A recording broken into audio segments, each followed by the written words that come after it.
চাঁপাইনবাবগঞ্জের শিবগঞ্জ উপজেলার চৌকা সীমান্তে কাঁটাতারের বেড়া নির্মাণকে কেন্দ্র করে বর্ডার গার্ড বাংলাদেশ, বিজিবি এবং ভারতীয় সীমান্তরক্ষী বাহিনী বিএসএফ এর মধ্যে দুদিন ধরে উত্তেজনা চলছে বেশ।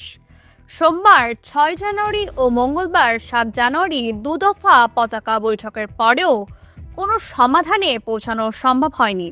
সীমান্তে এখনও সতর্ক অবস্থানে রয়েছে উভয় বাহিনী।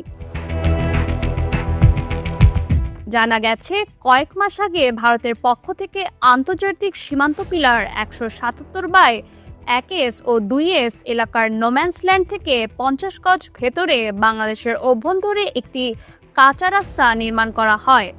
সম্প্রতি সেই রাস্তার পাশে কাঁটাতারের বেড়া নির্মাণের উদ্যোগ নেওয়া হলে বিজিবি বাধা দেয়। এই ঘটনার পর থেকে সীমান্তে উত্তেজনার সৃষ্টি হয়।